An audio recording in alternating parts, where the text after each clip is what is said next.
What up, y'all? John back. Have another episode of the Insurance Insiders podcast. Got my dude, Easton Padden. One of my favorite stories ever, from one of the worst starts as a new agent I've ever dealt with to literally one of the best sales guys on our team and team builders we have in our agency still to this day. Be a fun one. Enjoy it. Take notes. You'll learn a ton. Enjoy. Well, dude, I appreciate the hype speech to prep getting this thing rolling, dude. It was easy, bro. It was easy with you. I love it. I've been pretty lucky to get to, work alongside you dude, I'm almost snuck in 6.5 years that I've been in the business, which is crazy.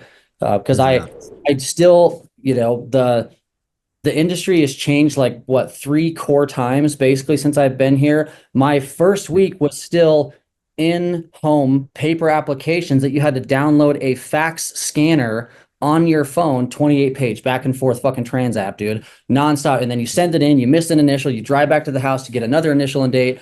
I mean, that's how we started in the business, and then it gets declined anyway. Like, that was literally how I started my career.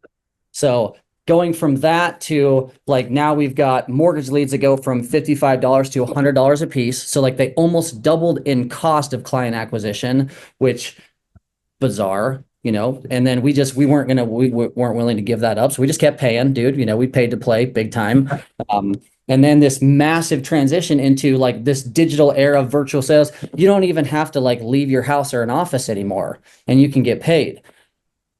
The tangent that I will go on with the, like, I want to work from home and make $8 billion thing is, I think that there's a percent of people that can functionally build and scale a legitimate sized organization from their house. I'm not saying it's not doable, dude, but I've looked at every single fast growing agency at the company.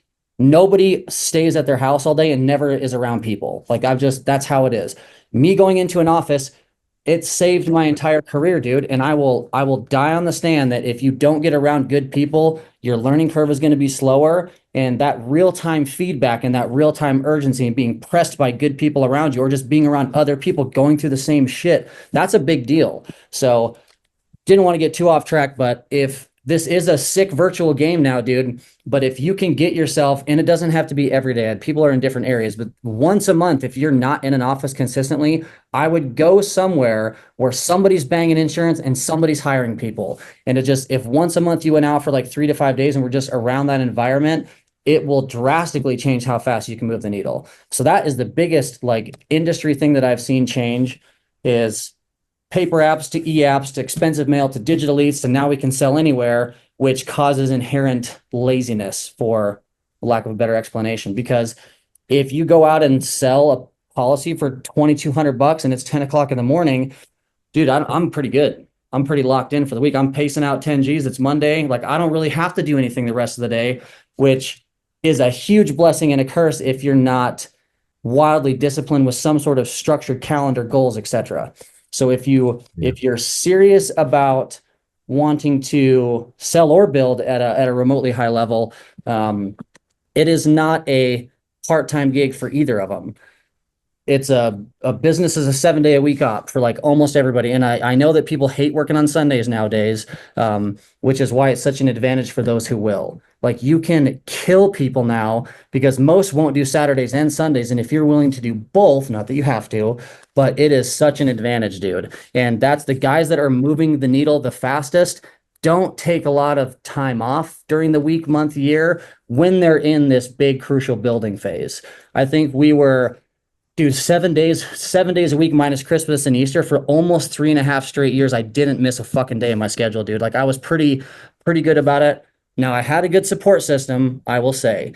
Like, so got to talk to your person. Mine was wife, girlfriend at the time, doing the like, I don't know if we're going to be homeless or not. And then like, out, can you buy into me for a little bit longer? And I'm still selling her, dude. I'm about to be gone for like 2.5 months on the road, like every weekend. I'm still selling her that we're almost like 6 months and then I'll be done doing this stuff. It's busy. So it's a constant, sales pitch to the lady. So that's like the big shift that I've seen industry wide. As just like a baseline, I can start there, I guess. I love it. What what are you doing all the traveling for? What's that look like for you? Purpose, and what are you doing? What are you accomplishing while you're there? got a lot of new teams coming in that are shifting from the space indoors. So like I'll go to Tampa twice for two different groups. I'll go to Salt Lake twice for two different groups that we're bringing in. We're gonna like bring them into that big offices out there. I'll go to Austin to meet with Zach and another group that's in Texas that we're trying to bring on. I got to go to California to fly out and meet with a dude that wants to get out of solar and into this thing. So a lot of it's just like recruiting, building. Here's the vision. Here's the dream. Here's the numbers. Here's the data. Here's the workload. Are you in? It's not doors. Thank Christ. It is a simpler version to be able to print money, but there's no way to dodge the work. And I think that's the reason why I'm going out to like meet everybody in person is expectations. It wasn't anybody's fault but my own. I didn't know what I was doing when I didn't know what I was getting into when I started. I didn't know we bought leads. I didn't know how commission worked. I didn't know what an 80 was, but it sounded more than 5%, which is my enterprise comp. So I'm like, sounds good to me, dude. But I didn't know anything about the business, the industry, how it functioned, that people cancel policies. I didn't know any of it. So I'm like, all right, so how do there's some things that I can get in front of for prep and understanding of the business now. So that's the majority of what I'm doing is meeting with, 1 to 3 team leads, and then going to spend a few days going through teach, train, development. Here's the process. Here's where you plug in. Here's a schedule that you and your guys probably should run if you want to do something elite. Just kind of setting up a plan with everybody. Yeah. What do you seeing that people do, whether you want to go the correct or the incorrect way, you pick. What are the people doing right or what are people doing wrong that doesn't or does allow, because you were selling 60, 80K a month plus building. You didn't ever do the I'm going to sell and then build one day thing. You were like, fuck it, I'll just do it all. When I say this cat don't sleep, like he's a fucking workhorse. You know what I mean? And as you know, probably one of the most common questions you get is how do you balance both? How do you do both? And your experience on it's cool, but how are you teaching it, and what are you looking for in the ones that are doing it right or again wrong that's getting you to weed people out? The dudes that are doing the right stuff, they are like insanely coachable, and they're not confused that balance is a myth until you have earned that right later in your career. Like you can use however big, like Bezos, you can use somebody like that as an easy example. Like, dude, do you know how long that they built and pursued their business? It was not 24 months, by the way, if you're wondering, so like just use somebody, if you see at you consider the peak level of success, Elon's still trying to create shit, dude. He doesn't need any money, but he's like driven by function and creativity or whatever. So the dudes that do a lot of and girls that are doing the right stuff, they understand that it is going to be a bit of a mess for a while you're actually truly building, scaling, putting money in. I love risk. Some people are too scared to get a staff. Like it's really hard to have a functional business with no staff. You don't have to have 40, but not having any sort of support system in your business isn't a plan either. So that's something that we add on. Like, hey, you probably want to have some help. Even if it's Amanda, like she's been around for forever and you don't need 53 of them. It'd be great to have 50 Amandas that were all functional, obviously, but having somebody that you can like count and rely on to assist you in your business day to day is big. So they're super coachable. They understand that this is not I can't wait to be wealthy in a year. Good luck. This is not that place. It's what was the old saying, dude? It was, this isn't a get rich gig, but it's a get rich relatively quick gig. Get rich pretty quick. Not the killing what you say. It ain't get rich quick, but it's get rich pretty quick. Yeah. In comparison to any other business where your goal is to break even after 7 years, like if you ran that same mindset of like, I just need to build as hard as I can and sell and develop for 7 years here, astronomical swing from any other business that you're starting from the ground up, with the exception that you invented something, but we're not here because we can invent things. We're here to do what's already made. That's the big stuff that's done, I would say, right. Really hardworking people, dude, very coachable. They want to know what they screwed up. They want to know how to get ahead. Nasty calendars. So just flip that in half. Not coachable, super arrogant. I can sell anything. I don't need your help. I'm going to work 3 days a week and be rich. And then frustrated at result that's not happening because of calendar. How do you deal with the ones that like, it's like they think they're doing it right, but we know they're not, and they won't quite fucking listen. You know what I mean? Like, how do you crack the code on the kind of that that 12K guy that just won't fucking flip the switch. And we could name names because we know 100 of them, 1,000 of them over the years. You know what I mean? What are you doing there? Because that's always been the fight for all of us. It's like, how do we get the guy to like see it the way we see it and hear it the way we hear it? How do you handle that? I'm curious. I think like, dude, I'm a phone call or a text away. If you ever need anything, like just holler and let me know how I can help. If we have the same conversation more than once, I know that you don't actually want any help. And I'm not, overwhelmingly irritated on the second round that we have this call, but like we can do it twice, but there's no reason to continue having the same conversation. So then I just leave it open, and eventually you're going to have to like come and show up to me and like, all right, dude, like when we had our, like, listen, dude, I can't sell anything. Can somebody please help me? Jesus. Like that was exactly where I was at when we talked. Like, I feel like I'm doing all the right stuff. I don't know what's missing, but my puzzle piece wasn't a volume. It was like a skill set problem that I just couldn't figure out how to say, can you please just try? It's my favorite thing you've ever told me. Dude, you're not selling stuff. Can you fucking please say literally anything else? It's not working. And I was like, okay. And it was like those kind of a moments, like, why don't you just try anything else and say this instead, or do, $250 a week on leads is never your ticket to doing well, ever. It's never worked for anyone in the history of the company or in insurance in this model. It doesn't function. So I'm here to help. I leave it open. We have the same conversation twice. Like after that, I can't do anything unless you're ready to make an adjustment. Like if it's a leads thing, like, dude, we're still at 750 for the week. You sold 20 grand. I never did that in my whole career on that little. So like you're already better than me. I literally can't help you, dude. Unless you go 1,500 and are having an issue, there's nothing that I can actually, provide you that will benefit you in any way. So I try to leave it open. But I'm never going to chase somebody who is unwilling to change a core piece of behavior that's a requirement to do well here. What did you consider doing well? Like, what did schedule, lead investment, recruiting, like how'd all that, like what's ideal for you? Like, what did you find a groove in doing that just worked for Easton? Because you were a fucking dude, they thought I was crazy with high volume. Y'all fuckers don't know. Like, my shit's kind of low compared to what you took it to a new level for us. You know what I mean? Like when I did that for Killamet, when he was the guy training him, taught him to have his team run 10 fucking appointments a week. I was like, what? And I learned from Mark and some of the other guys 30 a week. Dude, you were doing like obnoxious numbers of appointments. I won't even quote them because I want you to share it and schedule. And my run days, I was 11 days a month, dude, selling $500,000. You're like 11 in a day, 11 in a row. I mean, you just go like, keep going. So I would love for you to share like your targets and numbers and what you were hitting for an obnoxiously long period of time too.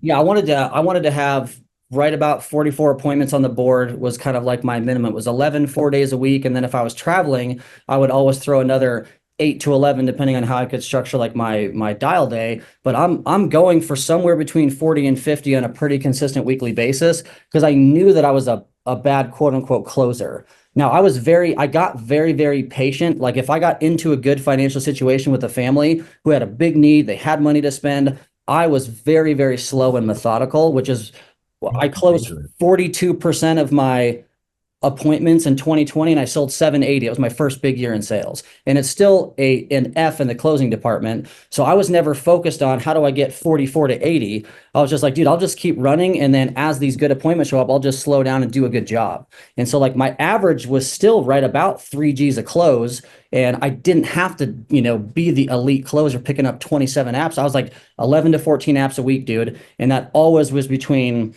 20 and 35K of submitted business a week because I was very patient in my actual appointments. It used to be 44 appointments and I would get 800 AP on the board. That was like, obviously for the first couple of months. The equivalent to virtual is like appointments are what they are. It's you're still coin tossing if they're going to show or not. So like I'm not setting up 4 evening appointments and then like, well, got some good biz coming my way tonight, not doing anything all day because that's a little odd. I want to stack as much as I can and dial as much as I can volume in between. Like this 300 dials per day is like if you're presenting a lot, then 300 dials a day is like a really good place to start if you're having 5, 6, 7 presentations in a day. But if you're just like chasing to try to get somebody to answer the phone and you have 300 dials, like that's way under volume. You probably want to be looking like 7 to 900. And now you've got the crazy software and text messages, and you can invite people to call you in a text, but you can email them. You can have speed dialers. They have all this stuff in quote unquote systems that can serve as a distraction because you still have to physically do work. But it is a big advantage now. So that's like from a sales standpoint, if you want to be very elite functional, net profit are really high, 1,500 to 2,500 a week. We've always seen those numbers flip 30, 40, 50 grand. Like, and that's pretty much where you're going to be 1,500 to 2,500. We set up block, like sales block. If you're strictly producing in the beginning, you sell from 8 to noon, 1 to 4, 5 to 8. And then we've adjusted that some for like the virtual trainings and the in-office trainings that we run. But like being in saddle, in sales saddle, and not getting pulled just because you have a miss at 9 a.m. This is not time for John and I to talk for an hour and 15 minutes on why I didn't close the deal right in the middle of a call block or a call to close block. So like write your shit down, bring it to training, write it down, bring it to training. So that's what we have everybody in office do. I guess we have like 8 to 8:30 script training where the new guys will run through some, practice script stuff. And then 8:30 to noon, we're just banging phones all day. And we train at 1, and then 2 to 5, probably 5:30 to 8 is our like last 2 blocks with the training adjustment. But that's like the volume that we're looking for every single day. Love it. You were 40 plus field sales. Correct? You were doing those 40 appointments, flying fucking places, running that in fucking kitchens. Yeah. Yep. I'd book an appointment every hour and 15 minutes. So I could do like 11 a day from 8 to 8:30. If I could catch a 6 or catch a 10, I always booked them. If you let me in your house at 6, obviously I'm getting a check 100% of the time. I'm not going over there at 6 for my health. So I'd love the 6 a.m.s. Those were a little bit harder to get, but I might not have batted 1,000, dude, but I was close if it was 6. I didn't miss a lot of those. So when you go, shit, we ain't got people getting on to fucking dial the phone at 9. This cat's selling at 6 a.m. much less fucking on the phone. You know what I mean? It's like, for those of you that have followed me for a while, you know I've helped build this agency up to over $200 million in paid annual premium per year. We have over 5,000 agents a year that sell, and I am rebuilding. We're building a new base shop, helping people build big agencies, get to multi 7 figures in income, or producers that want to just sell and get to a multi 6-figure sales career. Hit me up. I'm hiring direct. I'm looking to train and mentor winners that want to work their ass off and build something dope. Click on the link below, or you can go to johnwetmore.com/join and put in your application. We'll see if I'd be interested in working with you. DM me, hit me up, whatever you like. So how does that translate in today's world, numbers wise? Again, whether you want to talk about what you did or what you're having people do numbers daily, and start there. Like what are you looking at now? Because again, if y'all didn't catch it, he said 20 to 35K AP a week. I mean, that's fucking serious numbers, dude. And then we got obviously some people on leaderboards like zeros and $700 and $2,000 and $3,000. It's like that's tough. So what are you seeing the top guys doing now, schedule wise, appointment wise? What's normal? And then I would love to get into the how we close them part a little bit after that. Yeah. So I had like 2 big infield years, and then we pivoted to virtual, which was new for all of our group at the time. Nobody ever ran that model. And so, and we were doing about $1 million and change a month as an agency when we first went virtual. And so I was still selling. I sold like 470 that year, part-time, kind of like cycling out of the field, but that was all virtual stuff. And the process and the numbers, it's all relatively the same exact thing, dude, except for, now if you're getting a $8, $10, $12, $15 lead instead of 100, like your spend is the same with an astronomical amount of more repetitions, per batch. So that by default should increase your call volume immediately. And it's about the same. If you're presenting 5 people 2 numbers a day, those take 30 to 60 minutes on average. It's the average length of the appointment. So if you're making 300 dials, that's about 6 hours of dialing, 5 to 6 hours of dialing, right? If my math is right, 50 to 60 an hour, give or take. And then you're presenting 5 times, that's about another 5 hours. So that's about your, 10 10, 11 hour day. So those are kind of like our stock metrics from like a volume of outbound. So if you got 2 presentations, probably should have at least 500, 600, and it's all just built on that 300 outbounds, 5 to numbers. And those should shake pretty consistently. If you're running a legitimate 6-day, 10-hour type schedule, that's about what we're looking for. So you're basically every presentation's knocking off like 100 phone calls in a sense. You're at 8, 7, 8, 900, but if you're presenting 5, 6 times, you're down to 300. So it's like you knock off 100 relatively in the ballpark every time you present. Yep. So you're doing 5 a day. You need 300 more dials. That's your time frame. I like that. That's sick. Cool. What's the magic, dude? What can't people figure out about closing over the fucking phone, dude, at high volumes? What are they fucking missing, bro? Besides the volume. Because I think we all talk high volume. You know what I mean? And then still someone's going to do it and spend $700 this week and forget to re-up on leads and have fucking 2 presentations today and be frustrated that they're making no money. And then also not work Saturday or Sunday. So how do we get them making money? What's the hook, man?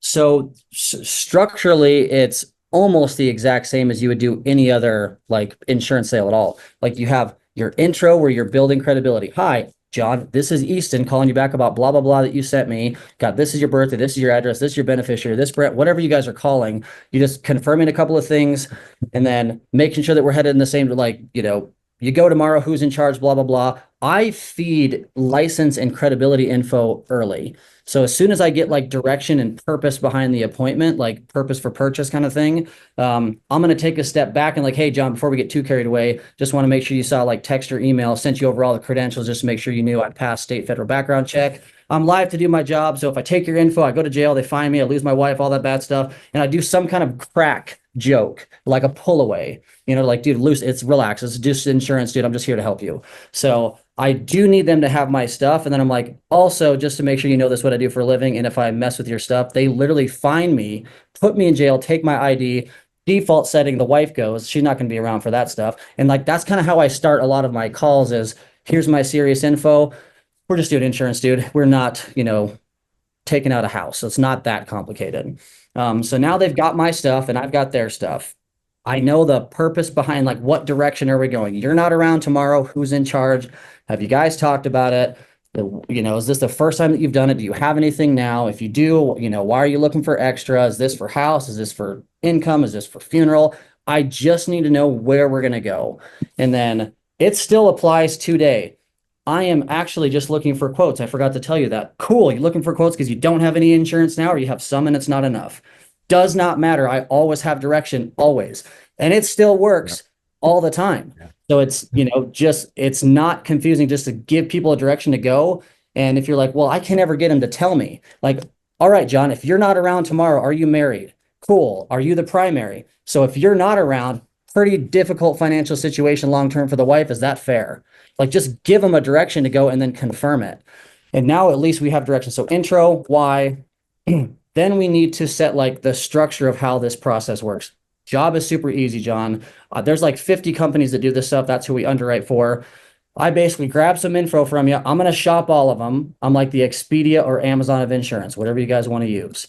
It's going to tell me who your lowest company is that you match with.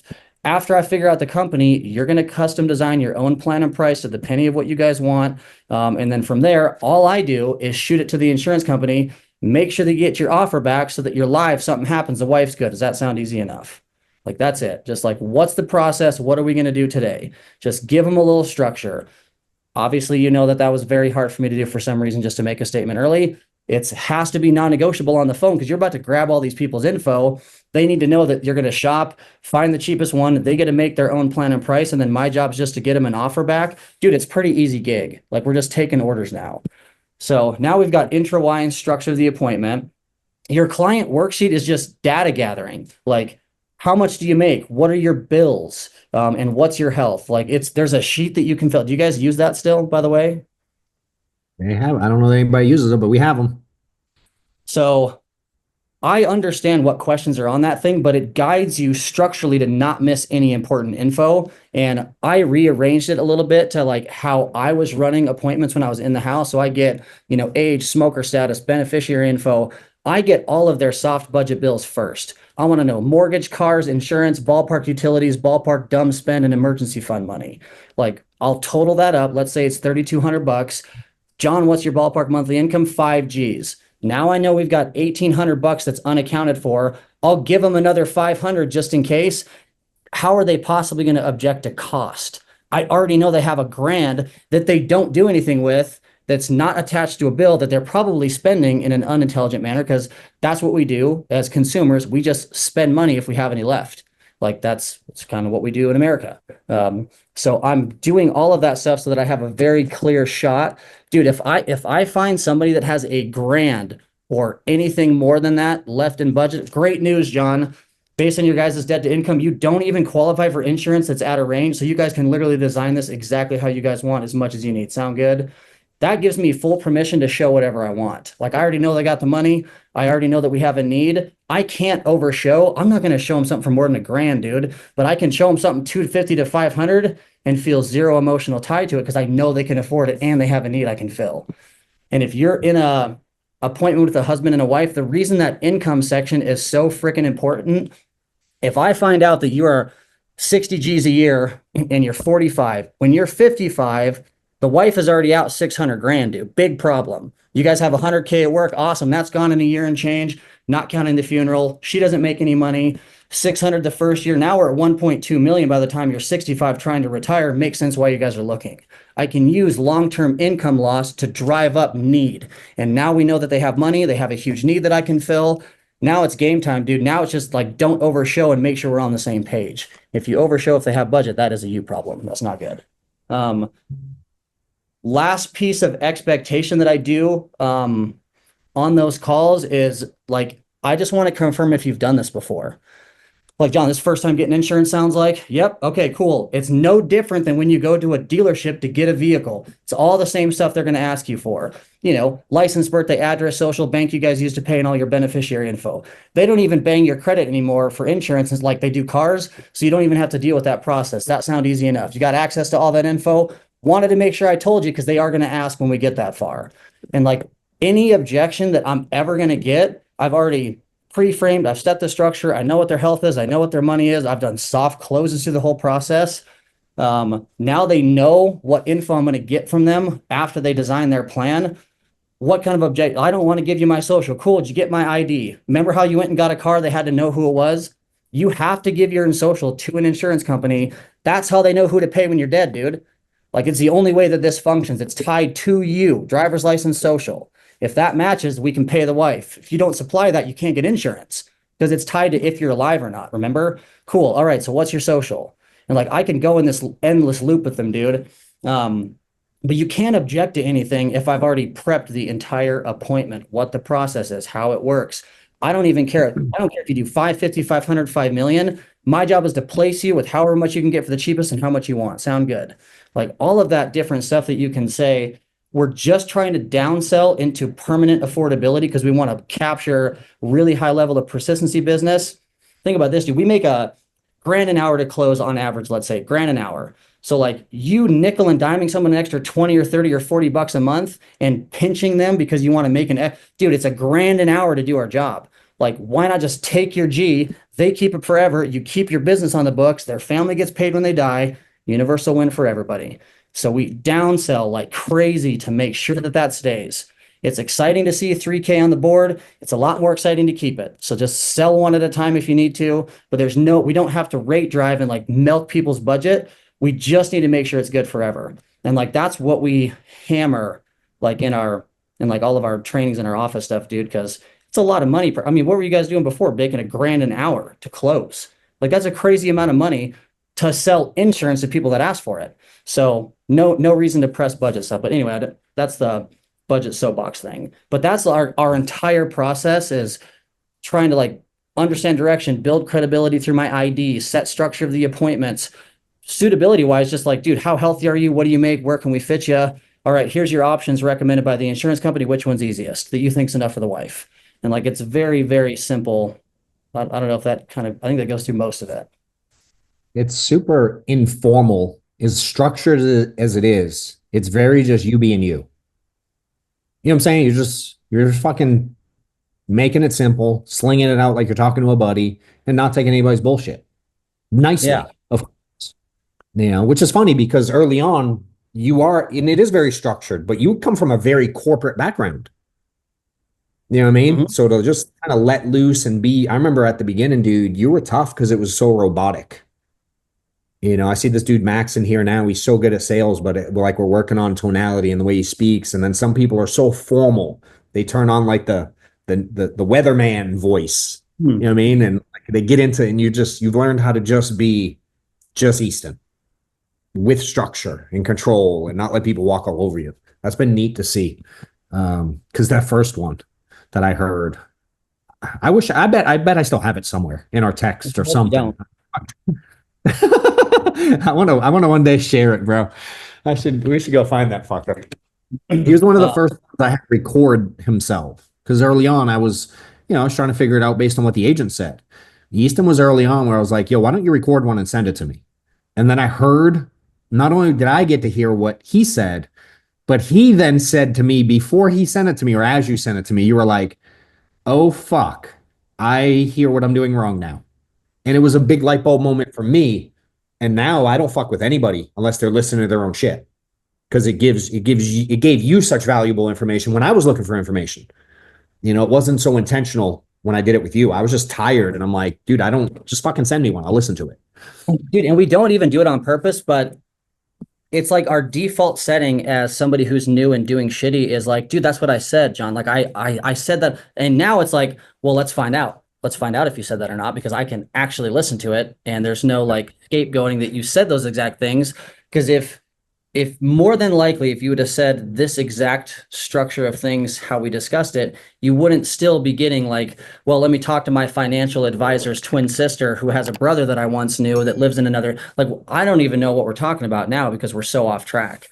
And so that recording thing is the biggest gift that you can give yourself. And it helps us kind of figure out, oh, dude, you haven't even remotely tapped into why they want to buy the insurance. You're like confirming their birthday, and then I hear health stuff next. I don't understand how we got so far off track. Like, and they're just jumping to a different part of the appointment. They're skipping all the goods, dude, the important stuff. No, I'm digging it. There's always talk. I'm gonna let a few of them ask you questions in a minute, but give them like the mind, like, how do you get into the mindset? You know how Sean always taught us stuff, and Kilmet always taught us stuff, and everyone heard the same message, but like so few did it, and we're such a student.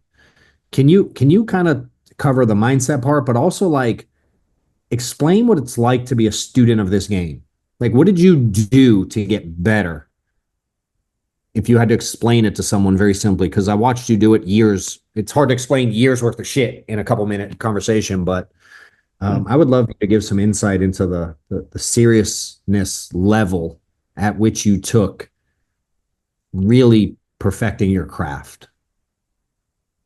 So in the beginning, it's just like being obsessed with, you can call them micro improvements, whatever, just like fixing small stuff as fast as you can, I guess. The training structure, I think, is huge, because we've got, organized trainings that we do now every day, which is great.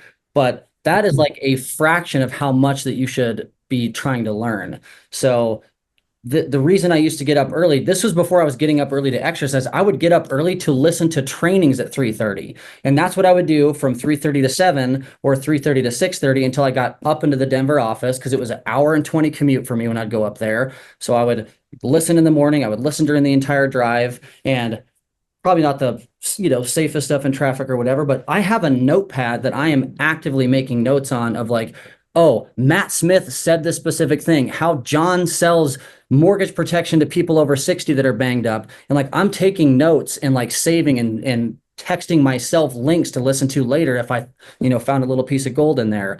And I was just like obsessed with, I used to get pissed that I didn't know the words to say when people would say shit to me. It used to drive me crazy. And from my very first day, I was like, I wish I could fast forward 6 months and just know the words I'm supposed to be saying, because that was the most frustrating part. It's like, they're telling me something, and then I sit there and I freeze and say nothing at all. I'm like, just say something. And so this this obsession with like learning the word tracks and how to downsell and how to pivot, all the different little things that you pick up in volume and over time in your career.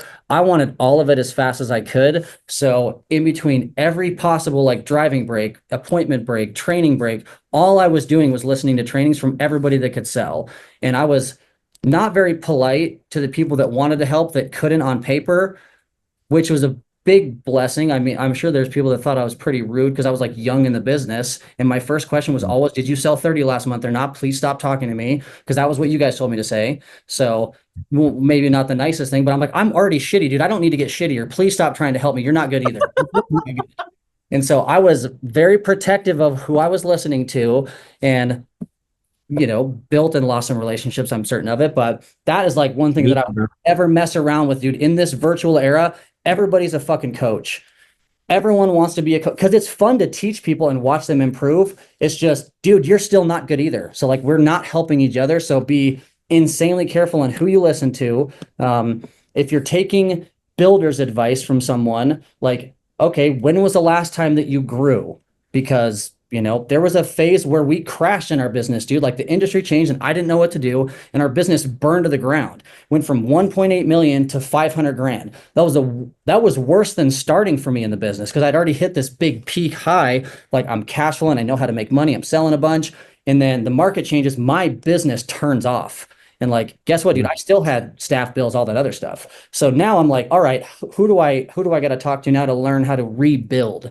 Like everyone's had dips in their business. Mine felt like it exploded nuclear and disappeared. So I'm like, oh shit, this is a big problem. I need to figure out how to go from back down from 500. I'm rebuilding from scratch. Do I try to save people? Do I find new people? Like, how do I do this job now? And you have all this stuff, but the training, that never stopped, dude. I was always listening to builders training, high level guys that developed outside businesses of just like insurance. Like I wanted to know business, quote unquote, secrets from people that had built and scaled $1 billion+ companies or $100 million+ companies. Like that's who I wanted to learn from. So from selling or building and that stuff, all was gap fillers my whole career. And I'm still plugged into, whether it's, books or audio or guys that are scaling other businesses outside. I try to listen to all of it, because there could be one tiny little tidbit that you and I hadn't discussed before. There's some dude that's not even in our business. And like, my brain is like, I never thought about that applying to insurance. This is sick. I need to try it. And then I'll experiment. And then if it doesn't go well, I will turn it off sooner than later now. Wasn't good at that early, or implement it at scale if it does work. So like that's, I guess, like the training stuff, and the thing that I think people miss the most is it's not just plugging into what's available and scheduled. It's all the extra shit outside that you should be doing while you're developing your skills in the overall business, I think. On top of running 40 or 50 appointments a week, to be clear. Yes. And getting a girlfriend and getting engaged and having a baby and getting married and all the things, and your business falling apart and losing money and lead problems and agent problems and debt problems and staff problems and all the other bullshit that happens along the way. And it's funny, dude, to watch so many people. It sucks. You've been here so long, bro, to watch so many people fall off with little baby fucking problems. You know what I mean? I'm like, yo, buckle the fuck up. That got you. You ain't seen nothing yet.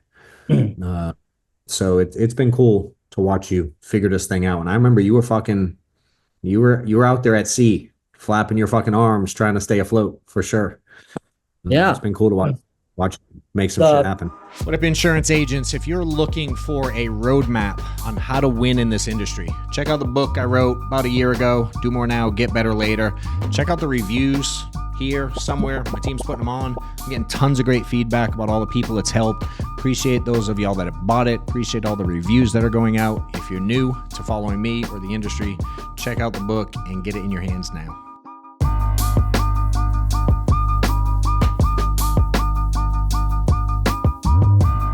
When you hear people talk about like the only person that loses in business is the people who quit, I can come up with a list of 25 people that are way more knowledgeable, skilled, big personality. Like they're very, very gifted people. I can just fucking get through anything, dude. Like I can just live through all the hard shit. And if people ask like, what do you think is the separator? Dude, I just won't quit because like it's already sucked. Who cares if it sucks again? what's the big deal? Like, it's already been so shitty. When I was learning to sell, I almost lost our house, dude, and had to live outside. And I didn't even tell my girlfriend, now wife, that like, hey, by the way, I'm totally fucking ruining our entire life. So that was how I started learning to sell. And then I build this, medium-sized business that sets on fire. And I'm like, Jesus, dude, again, but the business version of it, sucks. And then I got through that next 12 to 24 months of just total bullshit, trying to learn how to like scale a different model of the business. And that's the biggest thing that I've seen between dudes like, you and Zach and all these other people that survived the changes, dude. It's just, they would literally just won't quit. Like, and it sounds like so dumb and cliche, but if you don't quit, eventually you show up enough where good shit will happen to you. And that's literally what's just going on in my business now. I just kept showing up every day when I didn't want to. And it was terrible when I was financially struggling. After not financially struggling, I just like kept coming to the table. And now like all these insane players are coming into my business because I didn't go when it was horrible. And like, that's the separator, dude. That's like the big piece. Dude, you ready for some questions? Yes, I'm ready. Hey, I like to go by the fairest way possible. Farkin leaderboard. So, Giovanni, always at the top lately. So you may as well go first, bro. Well, man. I wanted to ask, what do you feel like? How do you become the most duplicatable that you can be in business for agents and building a team? The most duplicatable in your business. So learning how to bang first and foremost is always going to be your ticket to replication. There is maybe, dude, three. I mean, and John, you can probably validate, maybe three people in our entire company's history that were not high level Hall of Fame producers or more that actually built a business. So if you know that the percentage odds come from you leading the sales production first, why would you want to play the other half of the game? Like, it's so risky to like play I'm the recruiter guy versus like, dude, I can bang and teach one person and then we can teach two people together, then we can teach four. That's how it duplicates. That's why I wanted to learn how to sell 100 grand a month, because if everybody in depth does half, then you go 150, 25, 12, 5. That means our fourth in depth is still a $12,500 a month producer, which is higher than the entire company's average at scale. So if you can bang really heavy up front and then teach a couple of guys how to replicate that process, I would say that we probably had more 70, 80, 90K producers on our team than any other small group in the company's history, because that was our primary focus. I have no bad debt in my business, dude. Like, I've eaten 150 grand in my entire career in like business debt, and 120 of it came from three dudes. And we don't even allow post date to pay anymore. So like, I'm getting off track here. The easiest way to start, dude, you have to learn how to like drive production. Production is what gets us paid when we start. If everybody's a builder, nobody sells insurance, no one lives inside. That's not a good plan. If you can control your income and control your paychecks by being just a 30K producer, dude, that is much more duplicatable than you have a warm market of 100 guys and never had to sell. That's not how everybody else is. So that's where we've always started. We've always driven personal production. Max your producer contract as fast as you can. And then if you want to start hiring while you're doing that, awesome. I never press recruiting day one, which I'm sure that people at the company hate or whatever, because it's not growing the whole thing. But dude, I don't care if you bring 50 guys in and nobody knows how to sell anything, and then I got 50 homeless guys on the team. I want 5 guys I can spend time, teach, train, develop. Here's how you sell insurance. Here's how you teach to sell insurance. And then it can just blow up on itself.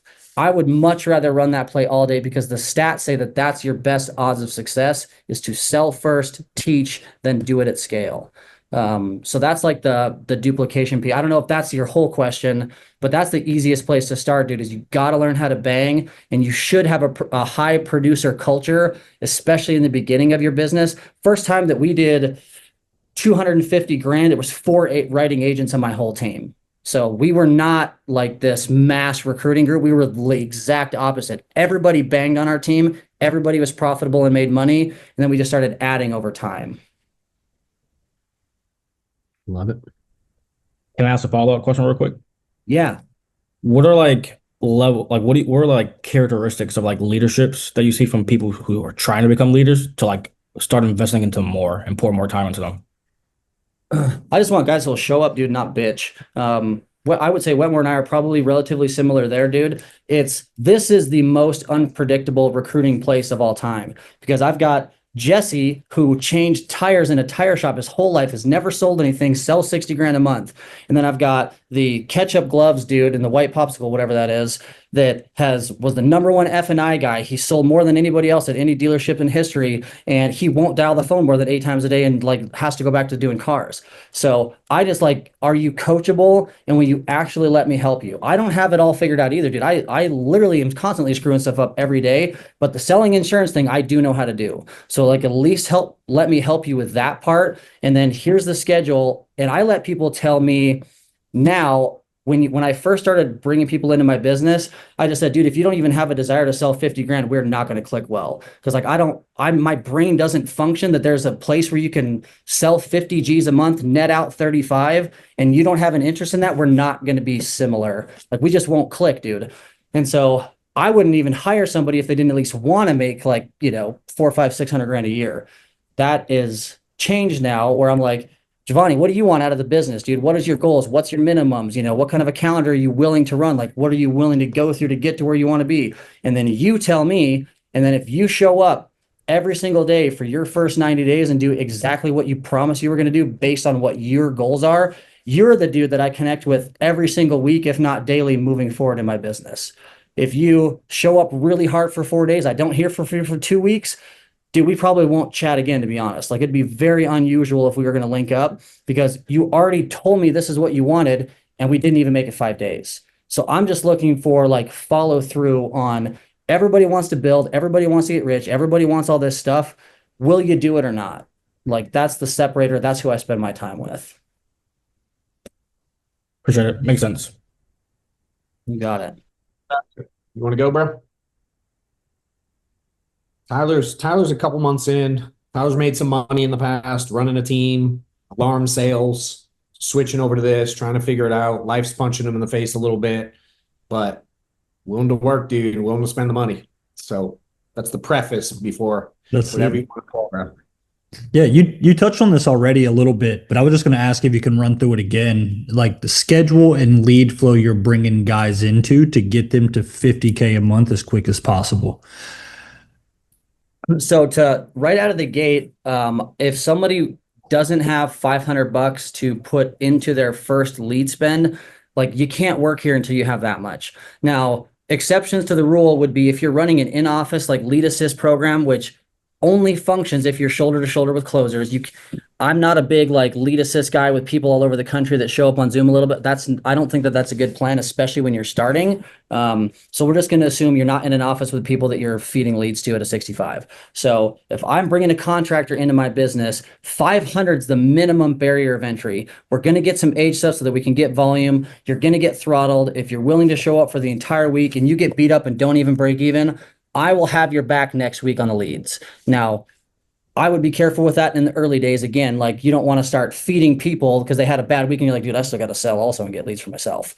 So I want to go 500 to 1,000 to 1,500 to 2 grand, whether that's over like a 4, 6, 8 week period. Our goal is to be flipping money and then doubling down on leads on a weekly or bi-weekly basis. But you have to get leads every single week. If our average close is 500 to a grand paid, $500, you need 1 to break even to be able to try again the next week. Getting 2 out of a $500 batch that already all asked for our shit is pretty simple and straightforward. So we just want to be able to flip 500 and then if it's 5, 750, 1,000, 1,250, 1,500 and up, like that is what our role is. But if you're not willing to do 1,500, like this is a leads-based sales business. It's not a sales job. This is a sales business gig that we got. So if you're not going to feed it, you will live outside indefinitely. Like you have to be able to pump money in your business at some point. Minimum's 500. And then we just work them up from there based on the individual. Got it. And what kind of schedule do you have them running when they come in? Like you touched on the dial blocks earlier, but can you run through that again? So depending on what your like training that you guys are plugged into, like a tradition would be, 8 to 11, or 8 to noon, 1 to 4, 5 to 8 would be just like simple different chunks that you can have your sales block into. You use a little gap between each of them. you're brand new selling, dude. You're not an admin. You don't need to be calling carriers for 6 hours a day. Like, it's just volume of outbounds in 3 separate blocks. We're trying to get you guys, we want people to get paid. So that's a 6-day-a-week schedule. Since we're virtual now, you can be actually more functional and more profitable on a 6-day-a-week call to close schedule than you can a 7-day in the field schedule, because you're not missing dial days to make money. So 6 days, you can be really efficient flipping money. And then if you're like in this back against the wall situation, like, stop giving yourself permission to take off Sundays while you're about to be homeless. I disagree that we are required to have a day off a week. If you don't have money to like pay your bills, then I'm like, all right, dude, so your schedule is not the same as everyone else's, because you have to get paid next week, or again, car, house, whatever, like that stuff's gone. That's a problem. So 6 days a week is what our typical like full-time agent schedule is. And that's like the dial blocks that we run. I would say most of these guys probably split out of here at like between 6 and 6:30 on Saturdays. They don't stay in here till 8 or 9. Got it. And if I could ask one more on the back of that. Yeah.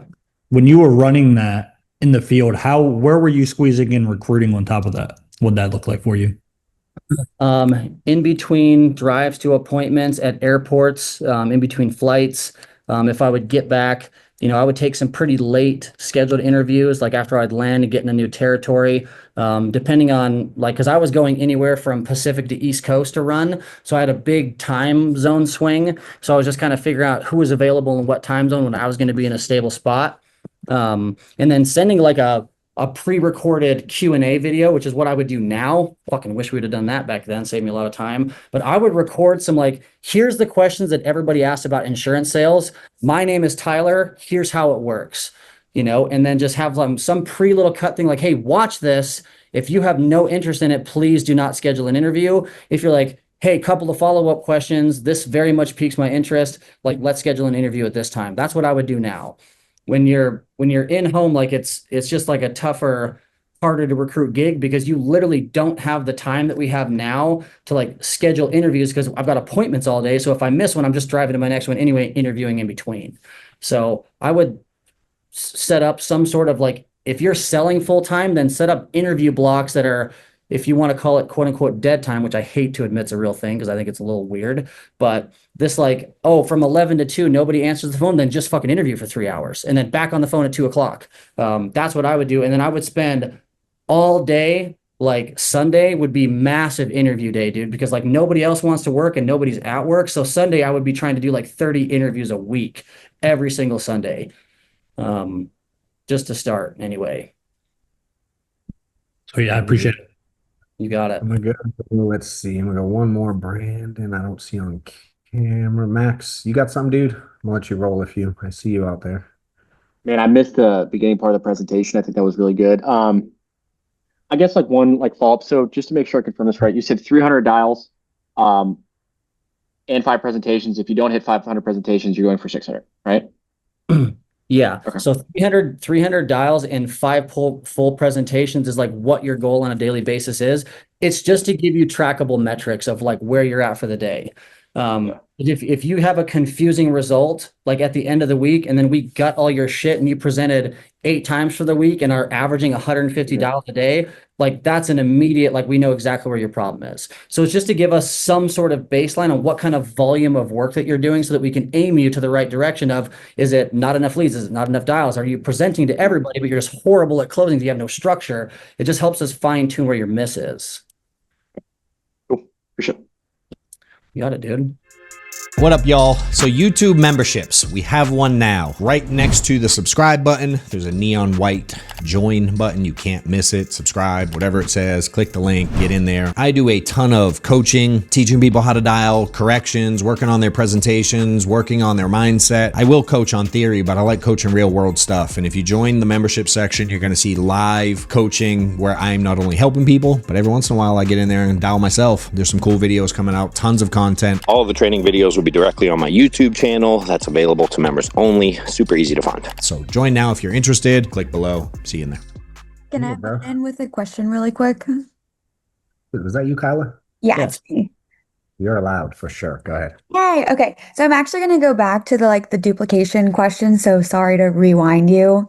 Alright. But like, especially in like leadership areas, what were like the key areas that you started delegating to where you weren't stretching yourself so thin? You had like questions that were not going to be asked to you. They should be asked to like producer A, or like they should be asked to Kyla, like starting to delegate yourself through like characteristics. Carla, if you can figure out that answer for me, I will pay you a half. That is the hardest thing still to date, is like time control. Your business will go in different phases. So I went through a phase where I probably had like 10 legitimate dudes that I could always lean on, big time producers, everybody was hiring. And now I've got, I would say, about 150 to 200 new guys, like all coming into funnel, that are like team lead guys bringing dudes. Nobody knows how to sell any insurance at all, which means my commitment to like train, develop, fly, and like this is a short phase of like, I have no time control over my life for the next 6 months. Like, and that's what my phase of my business is. Once all of these leaders in these different pockets around the country are established, then I will not have to ask, what do I sell if they're on Metformin? Because that makes me want to crawl into traffic, hands and knees. But you don't know in the beginning. So having automated like underwriting guides where like, here's the top 20 questions that everybody wants to know. What do I do if they want term and like they're not healthy enough to get it? Like, I don't know. Did you get on training yesterday? We covered that for an hour, like little stuff like that. Delegation, time control, Kyle, that's probably like my worst attribute of all time. Because everybody was so willing to take time out of their day, and they should not, like, John's business was enormous and he like had people in place to cover me as a problem, but he was still like, all right, now he's getting so horrible and he does want to do well and he is showing up that I am willing to help this guy, so I'm buying time from all these people that have no business helping me with how young I am in my career, and they did anyway. And my biggest fear is that I will miss a chance to help somebody turn the corner because I'm too quote unquote busy, which I think is like, you're in this big self-absorbed, I'm fucking important phase of your career, drives me crazy. So I just don't have any time balance for another short window of time until all this stuff is kind of put in place. And then I will slowly regain balance. Making your people hire staff before they're at $1 million a month is a great call that I'm not very good at. Like little stuff like that. There's a bunch of things. This is probably not a great answer for you, but delegation and time management is fucking brutal. It is the hardest thing to learn how to do. I am 6.5 years into doing this full time every day. I am still horrible at it, but it's a work in progress. I'll tell you, bro, I'm still struggling with it every day. Me and Amanda. Like, I have Amanda, I need 27 Amandas, and I don't have 27 Amandas. You know what I mean? It's like, and then I need Amanda to have an Amanda. And it's brutal, dude. As you push, there's always new stuff to get done, more shit to do, more. And so that's the part where it's like, we just figure this fucking thing out. And we stay up till 2 in the morning doing shit and get up at 6 or 5 or 4 or 3 and get shit, you know what I mean? Or do things on flights, and you know what I mean? It's just, and that's the stuff most aren't willing to do. It's just because there's so much time. I mean, if you do the math on the time, I don't know it off the top of my head like I used to, but again, you go however many hours there are, it's like 168, I think. It's like, if you work 40 and you sleep 8 hours a day, is another 56, it's 96 hours. There's still like 72, 74, 76 fucking hours a week left after working 8 hours and sleeping 8 hours. Yeah. There's still an obnoxious number of hours left. And then you got people taking one fucking application a week whining. I'm like, what on earth do you do with your fucking time? And most people don't want to admit what they're doing with their time because it's not their profession. And that's the one thing that Easton stood out early and why I wanted to work with him, even though, again, that whole concept to treat everyone like they're direct, he was in depth, but he outworked fucking everyone at that stage. When I go like, who stands out? This fool was posting every week, 40 appointments, like from the jump. It's hard to not want to go, come here. I got you. Come over here. Let me help. And he was smart enough to learn from multiple people. I don't ever claim to be I go, if you're learning from just me, you're fucking up. Like I'm one piece of the puzzle, and he had other good people around him, but he led with action. And then it's really easy. It's easier to clean up the mess. It doesn't make it perfect, but it's easier.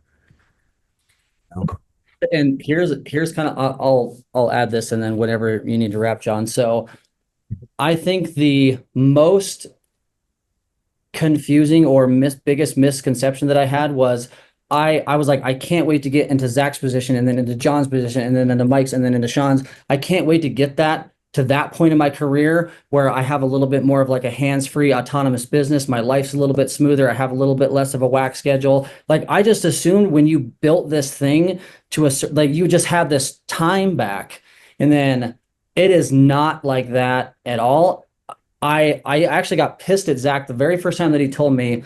He was like, I wish I could go back into the field and just be selling insurance because it's so much less stressful and way easier. And I was like, I know that you're being dishonest because you want me to keep selling. I don't even believe you at all, to be honest. And now I'm like, I miss only being in charge of having to sell and like produce, because selling insurance after my first, literally 3 months was not hard for me to do. And then getting it like within 12 months of my start date, I already had learned how to sell 90 grand in a month. And that took me 1 year to do in my insurance career. And so going back into a sales saddle and doing what is easy and simple and predictable for me versus having 315 different personalities who all struggle with different things or need different help or want these questions answered that I might not have, that is a way higher level of stress, which is why you get paid to lead a lot more ultimately than you do to get, like, you can sell insurance and, make $1 million. It's a pretty sick gig here that we got. You can't make $5 million a year really selling insurance. I mean, I don't know why you'd want to do that anyway. That's a bizarre amount. So it's enjoy learning how to sell insurance and literally do it for as long as you possibly can. Because once you get consumed by the business side, you just can't go back in full time. And it's the biggest thing that I miss about the business because it was my favorite part of it. And that's what I wanted to add that before I got off here, dude. I love it, bro. I appreciate your time. You're 5 minutes over. I appreciate you hanging out and staying. I know you got a ton going on. So, dude, thanks for everything you do and have always done for the team. And if I can help in any way, bro, holler. Always. Well, you guys are awesome, dude. I appreciate you having me on to meet everybody. And I'll keep my eyeballs out, dude, and be watching the base shots scoot along. So hopefully I get to meet, a handful of you guys at some events here coming up. Hey, conference coming up in 6-7 months. Hopefully some people there. The Ignite one we shared a couple of weeks ago is coming up in a couple months. So yeah, you'll see some players, dude. Unfortunately, you'll see some quit before they get to you, but we'll keep on and we'll keep helping them and we'll keep finding winners, dude. I appreciate everything you're doing. All right, you guys, take it easy. Hey guys, if you've enjoyed the podcast or any of the previous episodes, if you're on Spotify or any of the other Apple podcast platforms, would love if you'd go in and leave a review for us. If you're watching on YouTube, comment, like, subscribe, share, do all the things. We'd greatly appreciate it. Helps get the word out to everybody. Appreciate you, and we'll see you on the next one.